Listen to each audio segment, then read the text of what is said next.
Bonjour, dans cette vidéo numéro 2, la numéro 1, je vous encourage à aller la voir pour vous expliquer un peu les droits dans leur globalité. Dans cette vidéo, je vais vous montrer comment une autorité principale peut ajouter un décideur. Je vais sur mon bandeau là-haut, je clique sur Administration, ma collectivité. Ici, j'ai toujours informations et adresses qui sont des fenêtres que vous connaissez déjà. Je vais sur Utilisateur.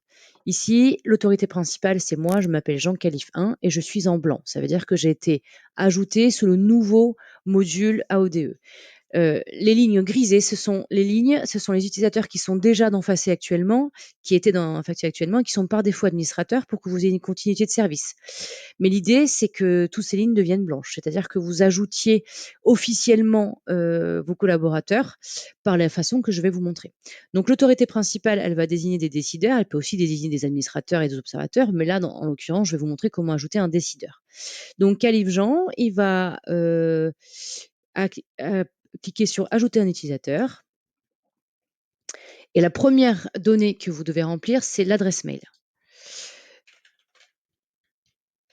Donc, je vais ajouter une adresse mail d'un collaborateur. Le nom, prénom va s'ajouter automatiquement et puis je vais lui donner une fonction. Ensuite, le téléphone n'est pas obligatoire. Je clique sur décideur, qui est le droit que je veux ajouter. Par défaut, un décideur est aussi administrateur et observateur, donc c'est normal que ça vous coche aussi ces droits.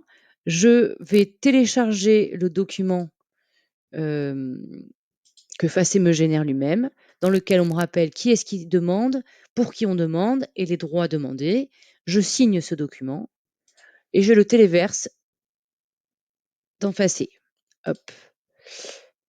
Pardon. Hop. Et je n'oublie pas de cliquer sur Ajouter un fichier. Vous pouvez aussi ajouter des documents complémentaires si vous en sentez le besoin. Une fois que j'ai fait tout ça, je valide. Donc là, je veux, alors bon, ici pour l'exemple, c'est en attente, mais évidemment, vous aurez des noms et des prénoms.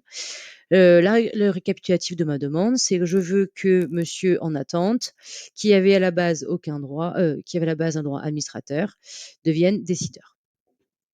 J'envoie la demande. Voilà, la demande est envoyée à la MFER. Entre-temps, la MFER peut aller valider votre demande. Donc ici, si je retourne sur la collectivité, ce collaborateur ici ajouté, enfin en instance d'être ajouté, a ce petit panneau rouge qui vous indique que sur cet utilisateur, il y a une demande qui est en cours. Et sa demande en cours, vous pouvez la retrouver là. Donc voilà, on a le droit de demander sur la mairie d'ARS, c'est le décideur.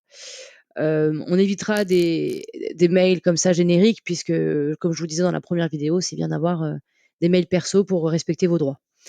Donc, si la MFER de son côté valide la demande d'ajout de décideur, je suis en train de le faire sur un autre écran.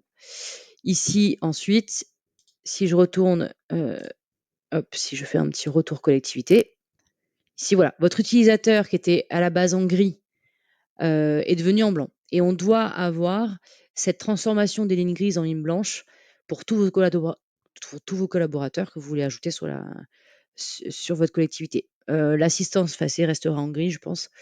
Donc, ne vous occupez pas de cette ligne. Et donc voilà, vous pouvez comme ça, à nouveau, décider d'ajouter d'autres personnes. Je ferai une autre vidéo pour les autres droits. Je vous remercie.